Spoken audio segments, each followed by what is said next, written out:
The low murmur of conversation and the clinking of glasses usually make me feel warm, celebratory. Tonight, though, it's just noise. A dull thrumming in the background of the horror show playing out in my head. Olivia is across the room, a vision in her white dress, laughing with a circle of our friends. Our engagement party. My stomach churns. Just moments ago, I'd stepped onto the patio for a breath of air, needing a second away from the forced smiles and congratulations. That's when I heard it. Her voice, low and throaty, drifting from the partially open French doors of the study. "Oh, Jake, yes." Déjà vu hits me like a punch to the gut, cold and sickening. This isn't just a bad dream I can't wake up from. It's a nightmare I'm reliving. The world tilts. I've been here before, in this exact moment, the air thick with the scent of roses and betrayal. My heart hammers against my ribs, a frantic bird trapped in a cage. The first time this happened, I didn't have this strange, impossible foreknowledge. The first time, the shock was pure, unadulterated. This time, it's laced with a chilling certainty. I know what comes next. Or at least, I know what came next. Our relationship, Olivia's and mine, had been the stuff of envy. Or so I'd thought. 3 years. We met at a tech conference. Me, a software engineer on the verge of launching my own company. Her, a sharp, ambitious marketing executive who could charm a deal out of anyone. We clicked. Dinners turned into weekends, weekends into moving in together. Life was a seamless blend of ambition and affection. We were the golden couple, the ones who had it all figured out. The proposal was perfect, a quiet moment under a sky full of stars, just like she'd always said she wanted. Everything leading up to tonight had felt right. Apparently, it was all a beautifully constructed lie. The first time her whispered words for another man reached my ears, I'd stormed into the study. The memory is seared into my brain. Olivia, phone pressed to her ear, eyes wide with a kind of panic that quickly morphed into indignation. I confronted her, my voice raw with pain and disbelief. "Who's Jake?" I'd demanded, the name tasting like ash in my mouth. She denied it, of course, vehemently, said I'd misheard, said I was being paranoid, jealous. Her tears, her wounded expressions, were Oscar-worthy. And like fools, my friends, even my own family, bought her performance. They saw me as the aggressor, the one ruining a perfectly happy occasion with baseless accusations. I became the villain in my own tragedy, isolated and disbelieved. The engagement crumbled, not with a bang, but with the corrosive acid of doubt and Olivia's cleverly spun narrative of my supposed possessiveness. But this time is different. The universe, in some cruel or perhaps merciful twist, has given me a second viewing of my life's most painful scene. The initial shock still stings, but beneath it a cold resolve is beginning to form. No immediate confrontation, no public meltdown. That path leads to my own destruction. This time I'll play their game. I'll gather my facts. I'll plan. I'll watch. I take a slow, deliberate breath. The scent of Olivia's expensive perfume, the one I used to love, now making me vaguely ill. I smooth down my tie, school my features into an expression of blissful ignorance.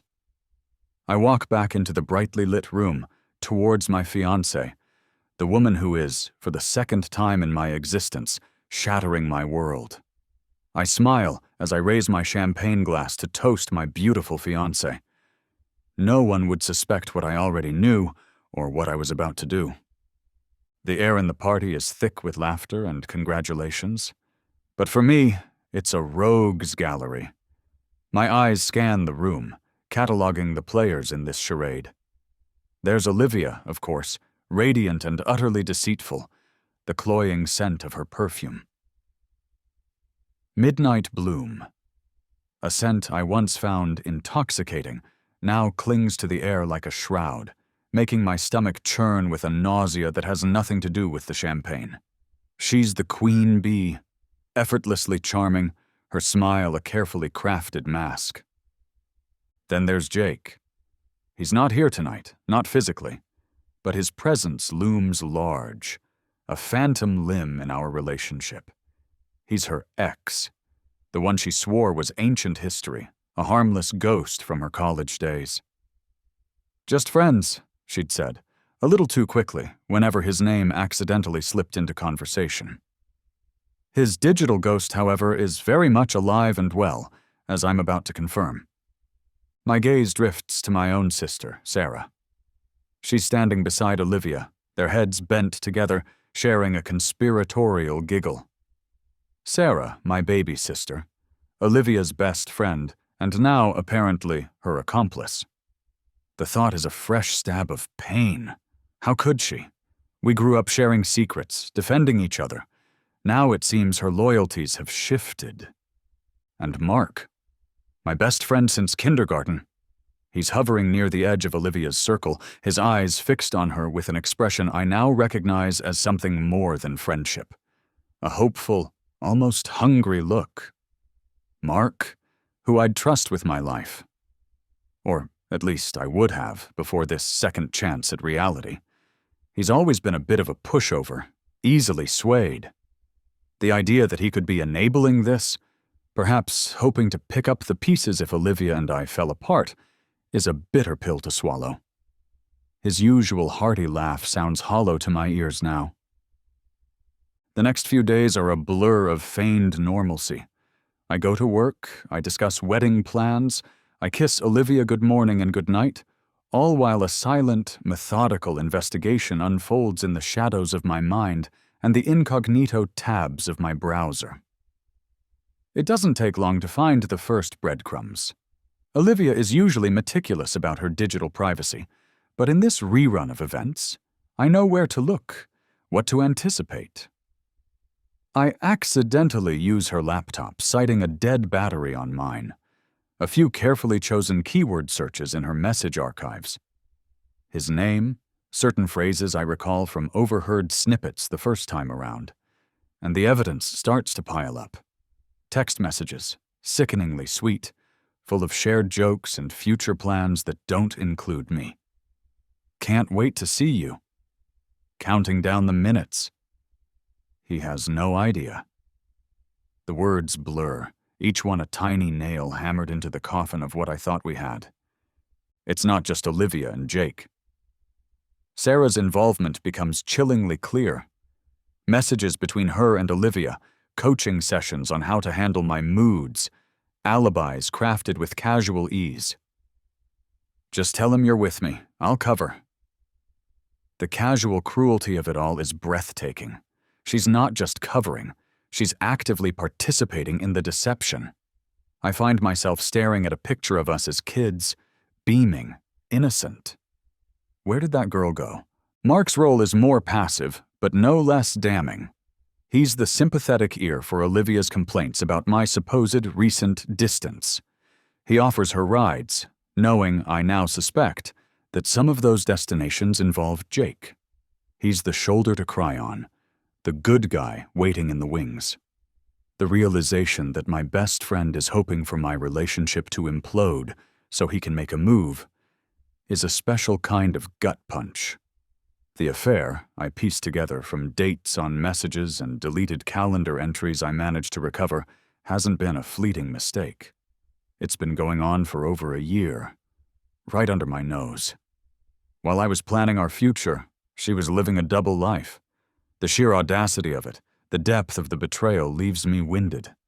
A week later, we're at my parents' house for our regular Sunday dinner. The roast chicken sits heavy in my stomach. The conversation flows around me, light and meaningless. But I'm hyper-aware, every sense on high alert. I watch Olivia and Sarah. Their interactions are a masterclass in subtlety. But now that I know what to look for, their shared glances when Jake's name is innocently mentioned by my mother. Olivia, didn't you go to school with a Jake Miller? Such a nice young man, his mother was telling me, are like neon signs. a slight tensing around Olivia's eyes, a quick, almost imperceptible shake of the head from Sarah. The scraping of my father's fork against his plate during the ensuing, slightly uncomfortable silence is deafening to me. It's all there. A silent conversation I'm now privy to. "Excuse me," I say, pushing my chair back. "Just need to use the restroom." Instead, I make a detour to the hall table, where Sarah, predictably, has left her purse. Her phone is peeking out. My heart pounds. This feels wrong on so many levels, invading her privacy. But the memory of the first timeline of their collective gaslighting hardens my resolve. With trembling fingers, I input the passcode I know she still uses. Her cat's birthday. A few quick taps. Her messages with Olivia. More recent. More damning. Details about a weekend away Olivia had with Jake, disguised as a work conference. Photos. Them. Laughing. Kissing. The date stamp is from the weekend after I proposed. I feel the blood drain from my face. I quickly lock the phone, place it back, and retreat to the bathroom, splashing cold water on my face, trying to quell the rage and hurt that threaten to consume me. The engagement party planning continues. A surreal pantomime of happiness. I'm the doting fiancé, offering opinions on flower arrangements and catering menus, all the while meticulously documenting every piece of evidence. Spreadsheets, screenshots, timelines. My mind, usually occupied with code and algorithms, is now a repository of their lies. I learned that Mark has been Olivia's chauffeur on several occasions, driving her to clandestine meetings with Jake under the guise of errands or girls' nights out, that Sarah supposedly also attended. The silent pain is a constant companion, a dull ache behind my ribs, a stark contrast to the outward enthusiasm I project. I see the pity in my parents' eyes, the concern. They think I'm stressed about the wedding. If only they knew. One evening, Olivia, Sarah, and I are discussing the guest list. "We should keep it relatively intimate, don't you think?" Olivia says, tracing a finger down a list of names. I look up, a bland smile fixed on my face. "Absolutely. Only our nearest and dearest." Then, as if the thought just struck me, "Oh, what about Jake? Should we invite Jake? You two are such old friends, it might be nice." The fork Sarah is holding clatters onto her plate. Olivia's smile freezes. A flicker of pure, unadulterated panic flashes in her eyes, before she quickly composes herself. "Oh, I don't know if it's been so long. I'm not sure he'd even want to come." "Nonsense," I say, my voice light, breezy. "I'm sure he'd be thrilled. Let's add him to the list. It'll be a surprise for him." The look they exchange, a silent scream of, "What does he know?" is priceless. It tells me everything I need to know. The game is truly afoot. The first move needs to be subtle, something to test the waters to see how they react under pressure. Confrontation got me nowhere last time. This time, I'll let them unravel themselves. I arrange a lunch with Jake, an innocent, getting to know Olivia's old friends kind of lunch. He's surprised when I reach out, but flattered. Olivia is clearly an expert at compartmentalizing. Jake seems to have no idea that I'm anything but the blissfully ignorant fiancé. We meet at a small Italian place downtown. The checkered tablecloths and the smell of garlic feel absurdly normal. "So, you and Olivia go way back, huh?" I begin, stirring my coffee. The taste is bitter, matching the bile rising in my throat, but I keep my expression open, friendly. Jake chuckles. "Yeah, Liv and I. We have history." He winks, a conspiratorial gesture that makes my skin crawl. He's preening, enjoying this. "She talks about you a lot," I lie smoothly. "Always good things, of course." This seems to relax him. He leans back, expansive. "She's a great girl, always has been. Over the next hour, I play the role of the interested, slightly naive fiancé.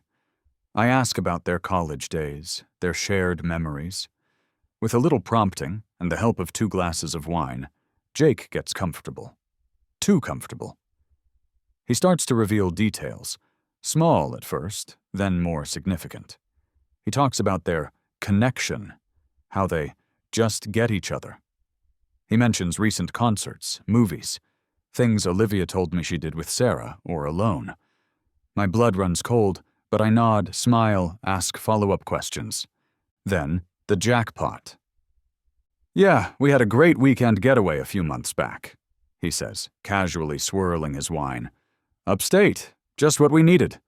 Liv was so stressed with work, said she needed to escape. Told her boss it was a last-minute conference, I think." A conference. That's what she told me. A leadership seminar. While I was at home, working on the final algorithms for my software launch, she was with him. The coffee cup trembles slightly in my hand. I put it down before I crush it. "Sounds lovely," I manage, my voice even. "She deserves a break," he beams. "Definitely." The rest of the lunch is a blur. I get out of there as quickly as I can, the bitter taste of coffee and betrayal lingering long after. The evidence gathering becomes an obsession. My apartment, once a sanctuary, now feels like a crime scene where I'm both detective and victim. Hotel receipts, cleverly hidden in the back of her lingerie drawer. The same upstate inn Jake mentioned. I find them easily this time, knowing what I'm looking for. Text messages I'd previously overlooked or misinterpreted, now glaringly obvious in their affectionate candor. Photos. So many photos. Not just the ones on Sarah's phone. Olivia has a hidden folder on a cloud drive synced to her tablet. Pictures of her and Jake on dates, looking like the happy couple we were supposed to be. Some are dated just days after I proposed, her smile radiant, the diamond ring I painstakingly chose conspicuously absent from her finger. Each discovery is a fresh twist of the knife. My sister Sarah's role is more active than I initially believed. It's not just covering, it's coordinating. I find emails between them discussing logistics for their trysts, Sarah booking a spa day for Olivia that perfectly coincided with Jake being in town for business. She's been their planner, their facilitator. The betrayal from my own blood is a unique agony. Then, the deepest cut, a secret email account. olivia.hayden.secret@email.com. The password, ironically, is OurFuture123. Not our future, clearly, their future. Emails detailing plans to eventually break it to me gently. Discussions about when the right time would be. They talk about my work, my perceived lack of spontaneity, how Jake understands her needs better.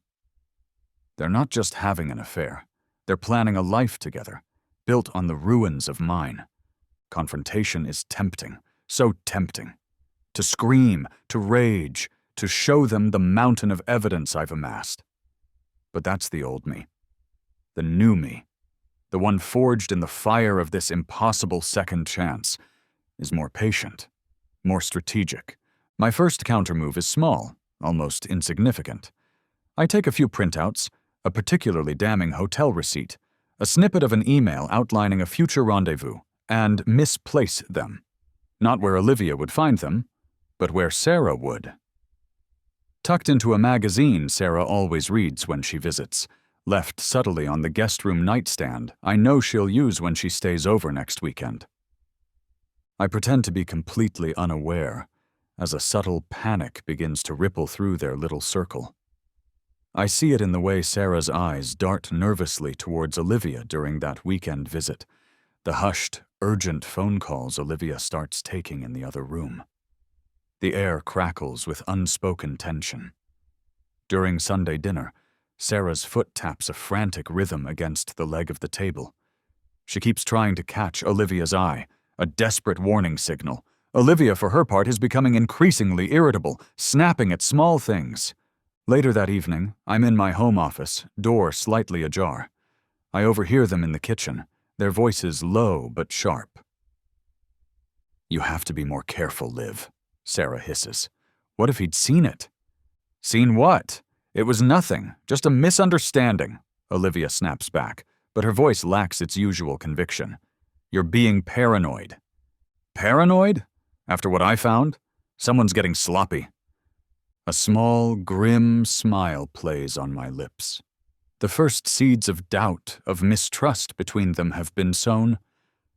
The fallout begins slowly, subtly. My next move targets Mark. I know he has a tendency to romanticize, to build people up in his head. I need him to see Olivia not as the damsel in distress he imagines, but as the manipulative woman she is, who is also playing Jake. I arrange for Mark to overhear a staged phone call. I use a voice-altering app. Nothing too dramatic, just enough to be unrecognizable, and call Olivia's phone when I know Mark is in the next room, supposedly waiting for me to finish a work call so we can head to a game. "Olivia, darling?" The modulated voice purrs when she answers, clearly thinking it's Jake using a different number. "Last night was incredible. You're sure sleepy old Michael didn't suspect anything when you got home so late?" I hear Mark shift uncomfortably on the other side of the wall. Olivia's voice is flustered. "Who is this? Jake, is that you? Stop messing around." "Just eager to see you again, my love. Same time next week? Mark can drive you again, he's so obliging." I hang up. Silence from the next room. When I eventually emerge, feigning frustration with my client call, Mark is pale. He makes an excuse about not feeling well and bails on the game. Over the next few weeks, I notice a distinct cooling in his interactions with Olivia.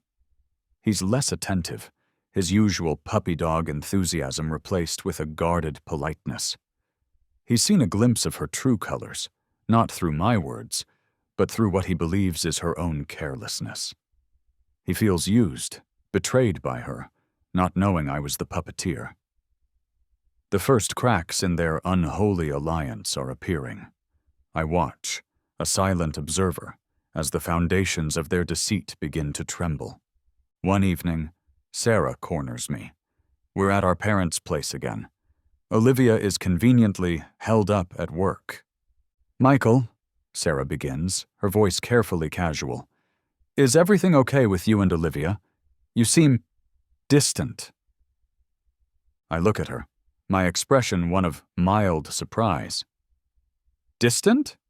No, not at all, just busy with the new project. Wedding planning is a bit overwhelming too, you know." I offer a tired smile. She studies my face, searching for something. "It's just, Olivia's been a bit stressed. She mentioned you've been quiet." "Have I?" I feign concern. "I hadn't realized. I'll make more of an effort. Thanks for letting me know, Sar." She doesn't look convinced. "You haven't noticed anything unusual, anything at all?" I meet her gaze directly, my own eyes wide with practiced innocence. "Unusual, like what?" She hesitates, then shakes her head. "No, nothing, just checking in." But her eyes are full of suspicion. They're starting to wonder. Good. The betrayals, I'm learning, are like layers of an onion, each one making my eyes water more than the last.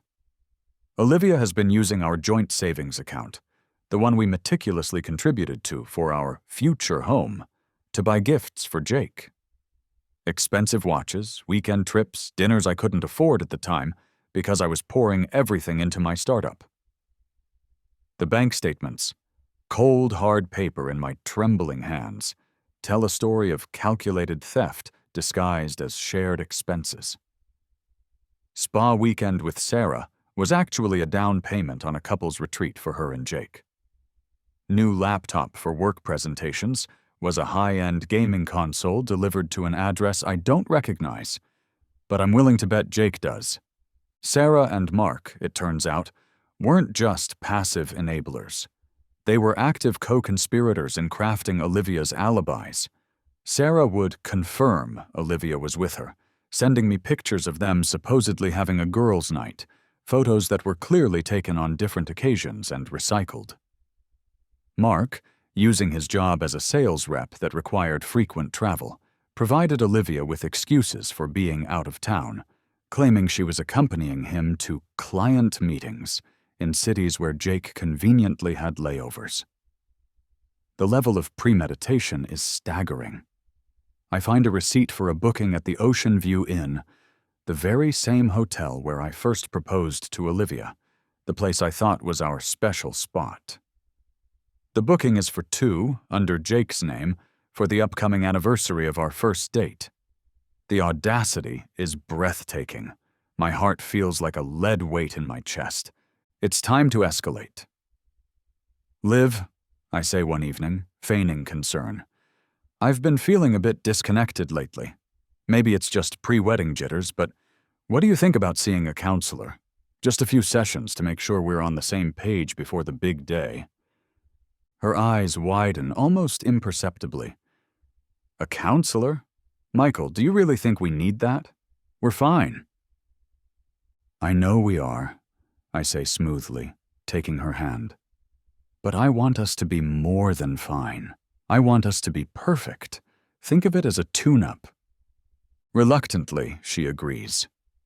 Probably thinks it will make her look good, the concerned fiancé willing to do anything for the relationship. The therapy room is stuffy, overly air-conditioned, and smells faintly of stale coffee and desperation. Dr. Albright is a pleasant woman with kind eyes, but I'm not here for genuine reconciliation. I'm here to sow discord. During our first joint session, I strategically bring up topics that I know will make Olivia uncomfortable. Communication, honesty, past relationships, and their impact on the present. "Olivia, how do you feel we handle discussions about our pasts?" I ask, my voice full of earnest concern. She shifts in her seat. "I think we handle them fine, Michael. Some things are best left in the past, don't you think, Doctor?" Dr. Albright smiles faintly. "Openness can be very beneficial, Olivia. Michael, what are your specific concerns?" I talk about feeling like there are still unspoken things between us, that sometimes I feel she's not entirely open with me. I don't accuse, I merely express my feelings of vague unease. Olivia becomes defensive, her denials a little too quick, her explanations a little too convoluted. Dr. Albright, bless her professional neutrality, makes notes, her expression unreadable, but I can see a flicker of something, perhaps recognition of evasiveness, in her eyes. I've secretly started recording these sessions on my phone, tucked away in my pocket. Ammunition for later. At the end of our third session, Dr. Albright says, "Perhaps it would be beneficial to have a few individual sessions. Olivia, there seem to be some areas you're hesitant to explore in Michael's presence." This wasn't part of my plan. Olivia looks relieved. I look disappointed. The game just got more complicated. My next move needs to involve Olivia's parents. They adore me, see me as the stable, successful man their slightly flighty daughter needs. They also, I know, have a very strong moral compass. An accidental encounter is required. I know Olivia's parents have dinner at Luigi's table, their favorite old-school Italian restaurant, every second Friday. I also know, from a conveniently misdelivered florist receipt I found, a thank-you gift from Jake to Olivia, sent to our apartment by mistake, what an idiot, that Jake is planning to surprise Olivia with dinner there this coming Friday. Olivia, of course, told me she has a late work meeting. Perfect. I call Luigi's. "Hi, I'd like to make a reservation for Mr. and Mrs. Henderson, my future in-laws. It's their anniversary, and I want to surprise them with their favorite table and a bottle of their preferred Chianti. They're delighted to accommodate such a thoughtful future son-in-law." Friday night, I'm parked across the street from Luigi's, watching. Mr. and Mrs. Henderson arrive, looking pleased. 10 minutes later, Jake strides in, looking smug. Another 10 minutes, and Olivia rushes in, looking flustered. I can only imagine the scene unfolding inside. The clinking of glasses and the murmur of conversations from the restaurant probably do little to mask the sudden icy tension at their table. Jake, ever the charmer, would undoubtedly try to smooth things over, probably introducing himself as an old friend. But Olivia's parents aren't fools. The surprise, the guilt on Olivia's face, Jake's overly familiar demeanor. It wouldn't add up. I don't need to see it to know the fallout. An hour later, my phone rings. Olivia. Her voice is tight with unshed tears. "Michael, my parents. They're acting so strangely. They suddenly have all these questions about us, about old friends. Did you say anything to them?" "Say anything? Liv, what are you talking about? I've been swamped with that server migration all night.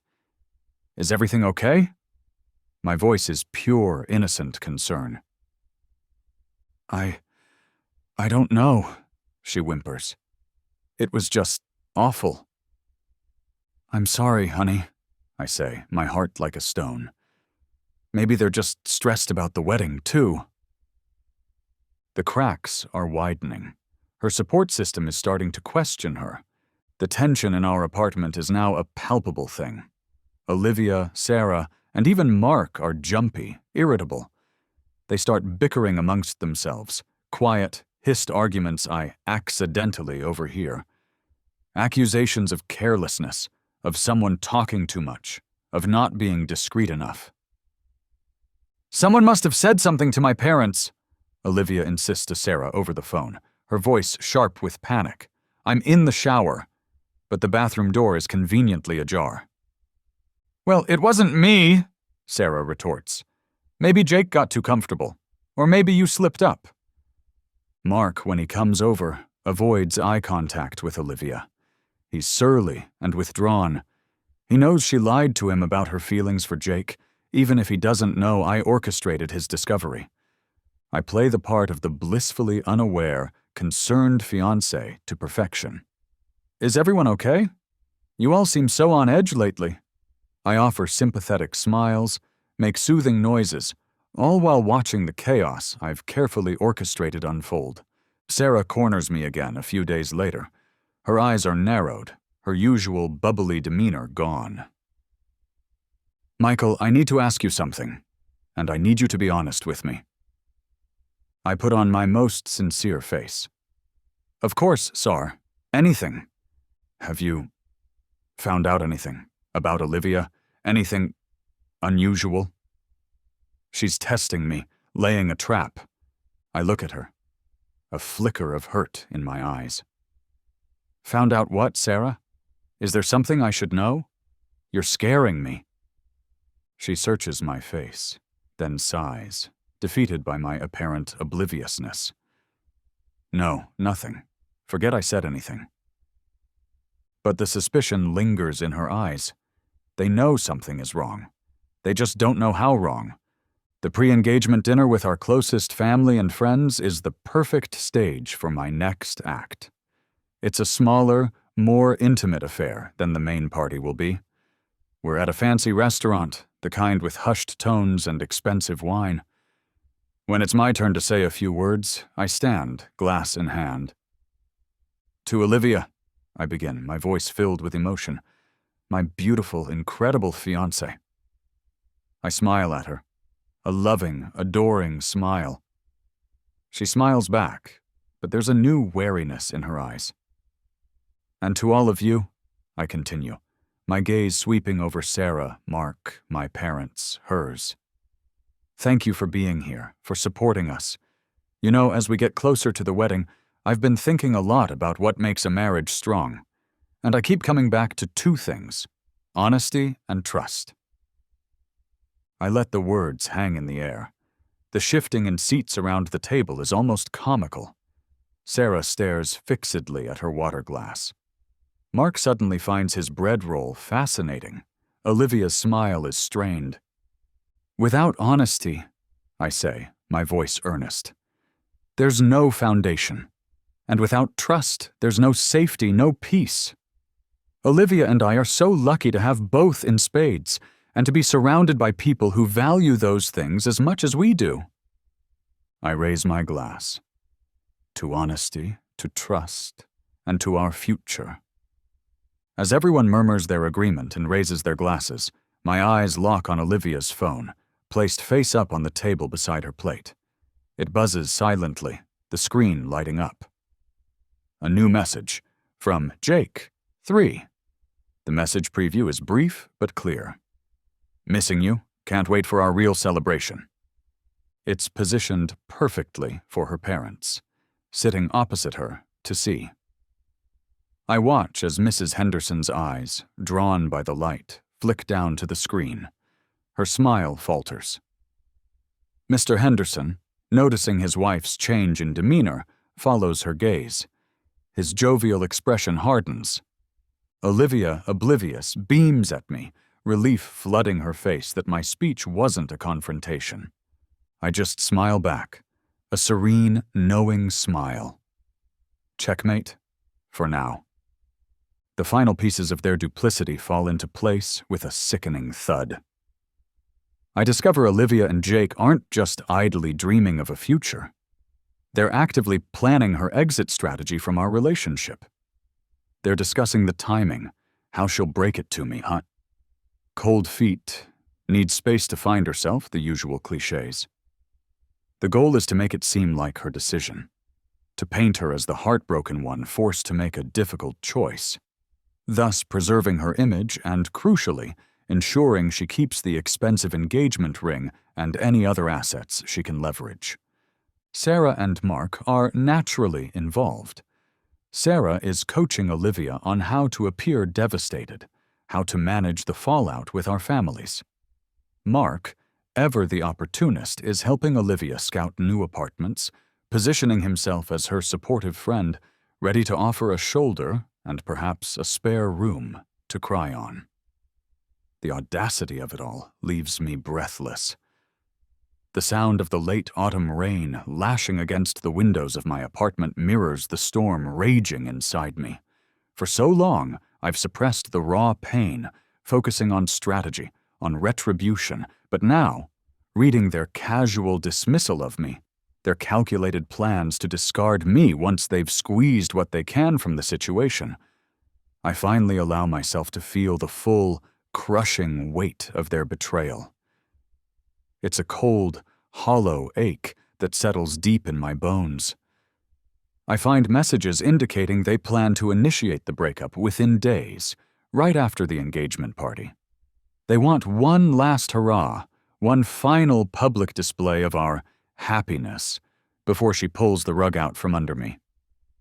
But they don't know who they're dealing with, not really. They see Michael, the earnest, slightly nerdy software engineer. The reliable, perhaps a little boring fiancé. They have no idea about the other Michael. The one who, through a combination of luck, skill, and early cryptocurrency investments, is quietly, independently wealthy. I've never flaunted it. I live modestly, preferring to reinvest, to build. My startup is my passion, not my sole source of income. Olivia and Jake, I realize, with a sudden, sickening clarity, have been motivated, at least in part, by perceived financial gain. They see my potential, my successful startup, but they think I'm not ambitious enough, not ruthless enough to climb the corporate ladder they admire. They've underestimated me, not just emotionally, but financially and strategically. The cool, smooth metal of the safe deposit box key feels solid in my hand. Inside, nestled amongst boring legal documents, are share certificates, investment portfolios, statements that paint a very different picture of my financial standing. This isn't about rubbing their noses in my wealth. It's about understanding their motivations and about protecting what's mine. It's also about leverage. I make a phone call. A single, quiet call to a number I rarely use. "Director," I say, my voice calm, devoid of emotion. "I have a situation. I need to activate certain countermeasures. Yes, it's personal, but it will also have professional implications if not handled correctly. I listen for a moment, then nod, even though he can't see me. Thank you. I'll send over the details. The director is an old family friend, a man who moves in circles of influence I rarely tap into. But some situations call for extraordinary measures. The final countermove begins, silent and swift. Within days, ripples start to spread through their carefully constructed worlds.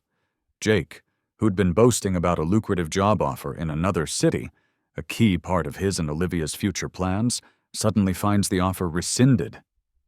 Company-wide hiring freeze, they tell him. No explanation, no appeal. He's devastated, confused. Sarah, who had applied for her dream position at a prestigious marketing firm, receives a polite but firm rejection. She was a shoo-in, her contacts had assured her. Now, silence. The reason given? Restructuring of the department. Mark, who was on the cusp of a significant promotion at his sales firm, finds his advancement suddenly under review. Whispers of ethical concerns and questions about judgment begin to circulate in his office. He's bewildered, his career trajectory suddenly stalled. Meanwhile, Olivia's company, a mid-sized marketing agency, is the subject of a surprise acquisition announcement. A larger, more aggressive firm is taking over. Restructuring is imminent, and jobs, especially in middle management where Olivia sits, are notoriously vulnerable during such transitions. She comes home pale, anxious, talking about layoffs and uncertainty. Through all of this, I maintain the facade of the loving, slightly oblivious fiancé. I offer sympathy, feign outrage on their behalf, listen to their bewildered complaints about how unfair life is. The satisfying weight of the acquisition papers I'd reviewed for a friend, the CEO of the acquiring firm, another of the director's contacts, is a secret I keep close. They meet in a flurry of panicked texts and hushed phone calls, trying to understand why their lives are simultaneously, inexplicably, falling apart. They suspect bad luck, a cruel twist of fate. They never suspect me. The night of the engagement party arrives. It's a lavish affair, exactly what Olivia wanted, a glittering testament to our supposed happiness and success. The venue is opulent, champagne flows freely, and a string quartet plays softly in the background. Our families, our friends, business associates, everyone who matters is here. Olivia is radiant, if a little strained around the eyes. Sarah and Mark stick close to her, a tight knot of barely concealed anxiety. Jake, notably, is absent. His job offer vanishing seems to have soured his mood for celebrations. The speeches are made, the toasts are offered. My parents speak glowingly of Olivia. Her parents praise my stability and kindness. It's all beautifully, painfully ironic. Then, it's my turn. I stand tapping my glass for attention. A hush falls over the room.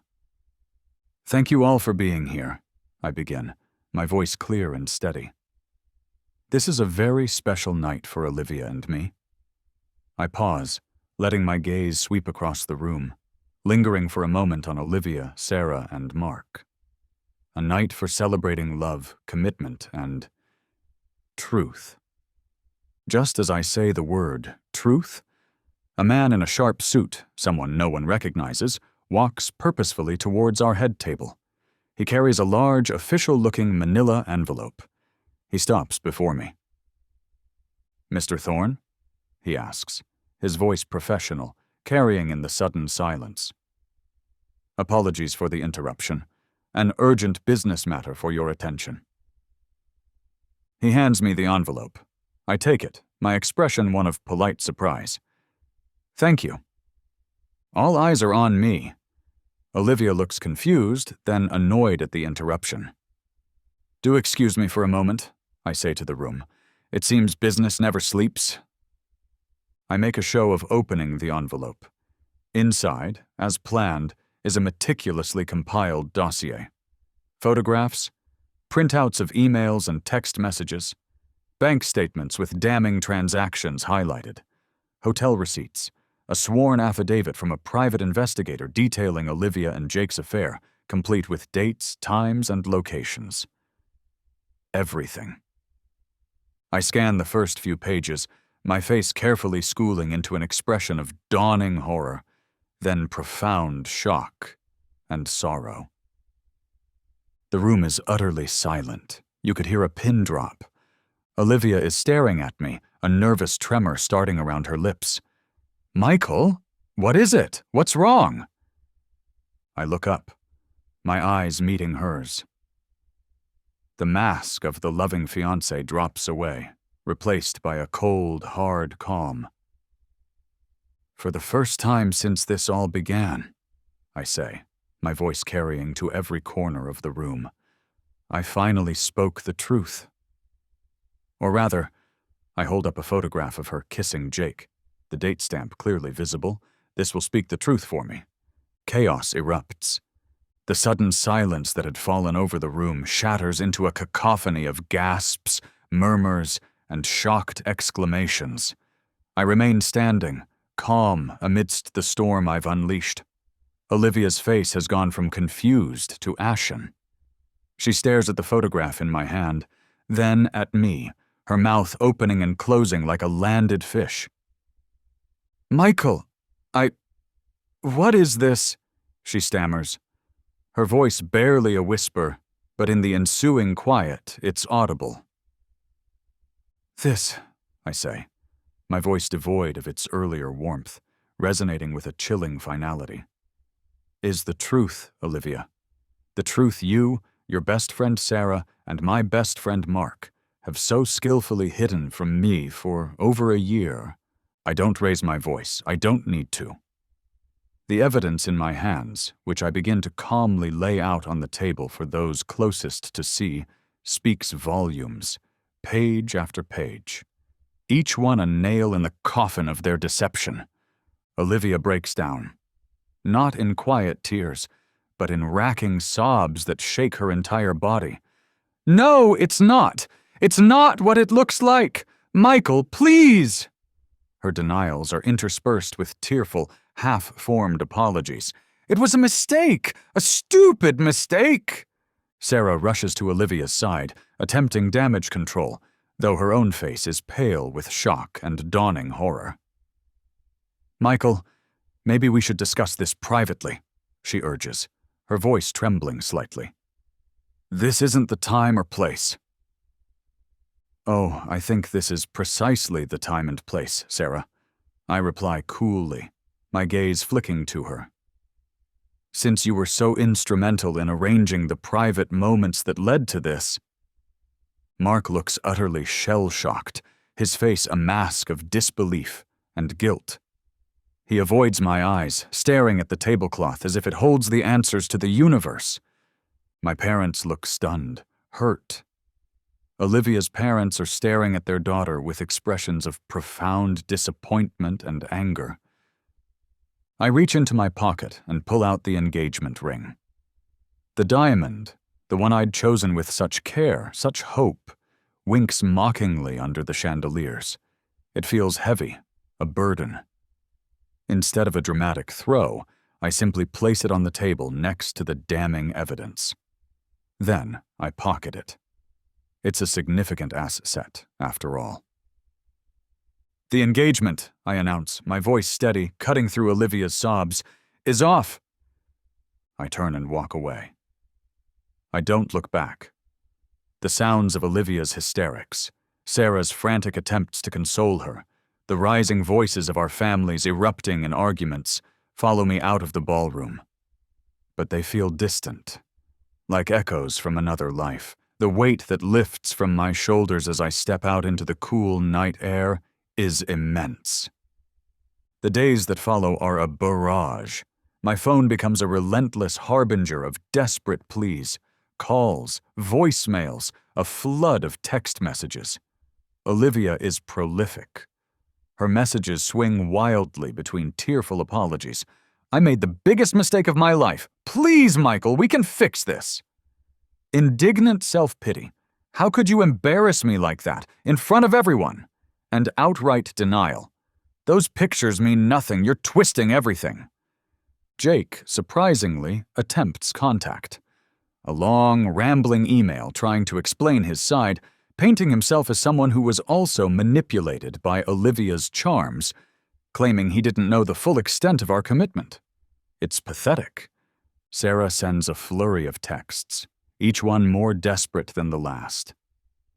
Michael, please talk to me. Olivia is a wreck. I was just trying to be a good friend. I didn't know how serious it was with Jake. You have to believe me. Her betrayal stings anew with every transparent lie. Even Mark reaches out, a hesitant voicemail. May, I messed up. I never meant for it to go this far. I don't know what I was thinking. Can we talk? I read the messages. I listened to the voicemails, my expression unchanging. The constant vibration of my phone against my leg becomes an irritation, a reminder of the chaos I've left behind. Eventually, I put it on silent, letting the calls go to voicemail. The messages accumulate unread. I need space. I need peace. Their desperation is their own problem now, not mine. After 3 days of self-imposed silence on my part, my doorbell rings. Late afternoon. I'm not expecting anyone. I look through the peephole.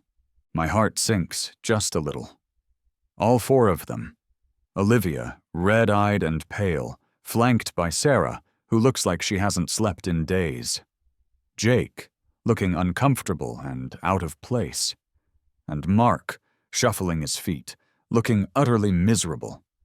They've clearly regrouped, formed some kind of united front, a last-ditch effort to regain control of the narrative, to salvage something from the wreckage. I open the door. Olivia steps forward, clutching a handkerchief. Michael, can we please come in? We need to talk to you. All of us. I hesitate for a moment, then step back, gesturing them into the living room, the room where Olivia and I had shared so many dreams, so many plans. It now feels tainted. They arrange themselves on the sofa, a miserable tableau of guilt and desperation. They've clearly rehearsed this. Olivia takes the lead, her voice shaky but determined. Michael, she begins, we know we've hurt you.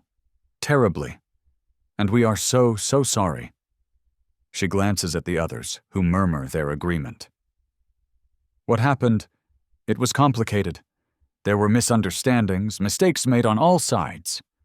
Mistakes on all sides? I almost laugh. She launches into a prepared speech, a carefully constructed narrative of how things just happened, how wires got crossed, how no one intended for me to get hurt. Jake chimes in about his deep respect for me, how he never wanted to come between us. Sarah talks about misguided loyalty, about trying to protect Olivia from making a mistake, only to make things worse. Mark mumbles something about being confused and not knowing what to do. It's a performance, polished and insincere. I listen silently, my expression unreadable, letting them spin their web of excuses and half-truths. The scent of Olivia's familiar perfume. Midnight bloom wafts towards me. Once, it made my heart skip a beat. Now it triggers nothing but a profound, calm detachment. When they finally wind down, expecting me to react, to argue, perhaps even to forgive, I look at each of them in turn. Then I speak. My voice is quiet, but firm. No. The single word hangs in the air, heavy and final. Olivia flinches. No? Michael, please, just hear us out. I have heard you out, Olivia, I say, my voice still calm. I've heard the lies, the manipulations, the excuses. And my answer is no. No, I don't accept your apology because it isn't genuine. No, we can't fix this, because there's nothing left to fix. You systematically betrayed my trust, each of you in your own special way. I turn to Sarah. You, my own sister, facilitated this. You lied to my face repeatedly. You chose her over your own family. To Mark. And you, my best friend, you stood by and watched, hoping to pick up the pieces. Some friend. To Jake. You knowingly pursued a woman who was engaged. You have no honor. And finally, to Olivia. And you. You orchestrated this whole charade. You lied to me every single day for over a year. You planned to leave me, not because you had cold feet, but because you thought you'd found something better, something more exciting. I pause, letting my words sink in. Their faces are a mixture of shock and dawning realization that this isn't going the way they planned. And the most pathetic part? I continue, my voice laced with a weary contempt. I know about your original plan. To string me along, to enjoy the wedding, the gifts, the financial security, and then to leave me high and dry, blaming it all on me, just like you did the first time. Olivia's eyes widen. The first time? What are you talking about? A flicker of genuine confusion crosses her face, and for a moment, I almost feel a shred of pity. Almost. You don't remember, do you? I say, a small, sad smile playing on my lips. How this all played out before? How you whispered Jake's name at our engagement party, how I confronted you, and how you all turned me into the villain? They stare at me, bewildered. Jake looks like he thinks I've lost my mind. Sarah and Mark exchange confused glances. Olivia just looks blank. I don't expect you to understand how I know, I continue, my voice dropping to a near whisper. Let's just say I was given a unique perspective, a chance to see things clearly. I stand up, a signal that this conversation is over. You were worried I wasn't ambitious enough, Olivia, that my little startup wouldn't provide the lifestyle you craved with Jake. I allow a beat of silence. You might be surprised to learn that my little startup is about to go public, and my personal investments, well, let's just say I could have bought and sold Jake's new non-existent job offer 10 times over and not even noticed. The shock on their faces is profound. Olivia's jaw drops. Jake pales considerably. I could have destroyed all of you, I say quietly, looking at each of them. Your careers, your reputations. It would have been easy, but I chose restraint. Consider this your lesson learned. I walk to the door and open it. I think it's time for you to leave. They file out, silent, stunned. Their carefully prepared apologies and manipulations utterly useless. The scent of Olivia's perfume lingers in the air for a moment, then dissipates as I close the door. The satisfying click of the latch echoes in the sudden quiet of the apartment. As I packed my bags that night, a single suitcase for a new beginning, I realized the weight I'd been carrying wasn't grief, not anymore. It was the burden of pretending to be someone I no longer was, of living a life that was a lie. And now, finally, I was free. 6 months later, the salt-tinged air of a new city fills my lungs. My apartment overlooks the ocean, a vast expanse of blue that mirrors the newfound calm in my soul. My startup, Innovate Solutions, did indeed go public, and the success has been significant, more than I ever anticipated. I'm leading a new venture now, something I'm passionate about, building a team of bright, energetic people who share my vision. The work is challenging, fulfilling. The ghosts of my past life rarely intrude here. I hear snippets, of course. Small-town tendrils have a way of reaching across distances. Olivia and Jake's much-vaunted relationship apparently imploded under the weight of their mutual deceit and the sudden, inexplicable downturn in their fortunes. Without the financial prospects they'd anticipated from me, and with Jake's career stalling and Olivia's job security in tatters after her company's acquisition, the glamour faded quickly. Last I heard, they'd broken up acrimoniously. Olivia, I'm told, is still working at the merged company, but in a diminished role, her confidence shaken. Sarah is struggling. Our parents, deeply hurt by her deception, are keeping their distance. She's trying to rebuild trust, but it's a slow, painful process. The marketing position she'd coveted remains elusive. Sometimes a pang of sadness hits me for the sister I thought I had, but it's fleeting. She made her choices. Mark actually reached out a few months ago, a handwritten letter, surprisingly heartfelt and contrite. No excuses, just a raw apology for his weakness, his betrayal of our friendship. I read it, acknowledged it with a brief, polite email wishing him well, but made no move to rekindle what was broken. Some things, once shattered, can't be pieced back together. His promotion, I learned through the grapevine, never materialized. I spend my evenings walking along the beach, the sand cool beneath my feet, the rhythm of the waves a soothing counterpoint to the buzz of the city. I'm learning to trust again, slowly. There are lessons in betrayal, hard-won and indelible, about valuing honesty, about setting boundaries, about the quiet strength found in self-respect. I'm back in my old hometown for a tech conference. Innovate Solutions is a major sponsor. It feels strange to be back. The familiar streets now overlaid with a thin film of detachment. I'm grabbing a coffee at a bustling downtown cafe, going over my presentation notes, when I hear a hesitant, "Michael?" I look up. Olivia. She looks different, smaller somehow. The vibrant confidence that once defined her is muted.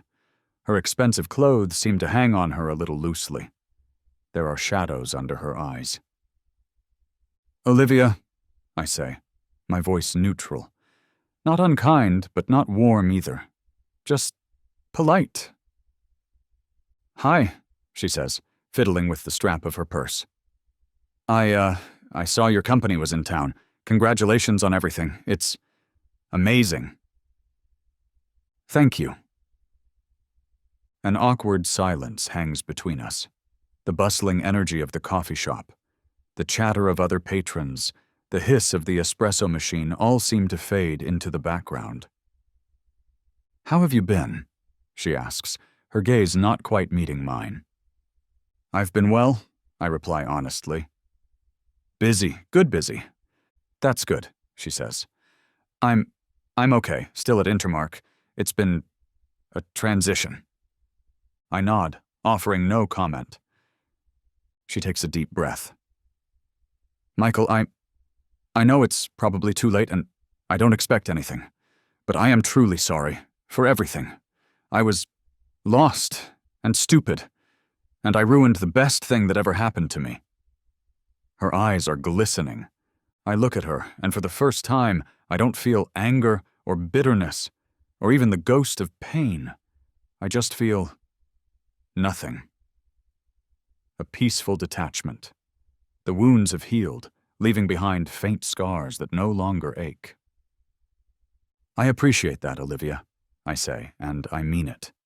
Her apology, belated as it is, seems genuine this time. "I wish you well." I offer a small, polite smile, then gather my things. "I have to get going. Presentation to prepare." "Right," she says, a flicker of something. Hope, regret, in her eyes. "Of course, it was good to see you, Michael." "You too, Olivia."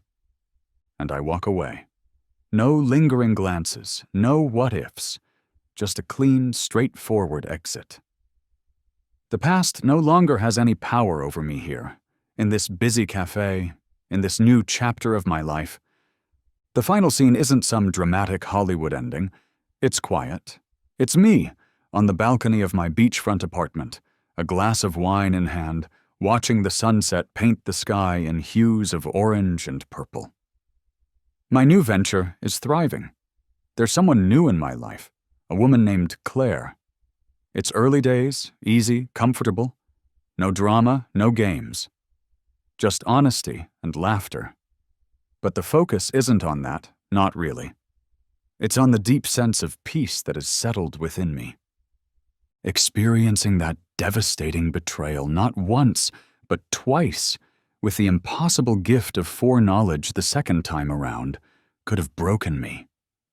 It could have made me bitter, cynical. And for a while, perhaps it did. But somewhere along the way, in the meticulous planning of my retribution, in the quiet observation of their downfall, in the painful but necessary act of cutting away the diseased parts of my life, I found something unexpected. Clarity. I learned that true strength isn't about avoiding pain, but about how you respond to it. It's about choosing your own path, even when the old one is still burning behind you. It's about recognizing that some people are chapters, not the whole story. The warm breeze rustles the palm trees. The ocean reflects the fiery sky. I take a sip of wine, a small smile on my face. Some people spend lifetimes trying to change their past, to undo their mistakes. I was given the rare, bizarre gift of reliving mine, but it was only when I stopped trying to fix what was irrevocably broken, and instead focused on building something new, something true, that I finally found peace. And that, I realize, is the greatest revenge of all.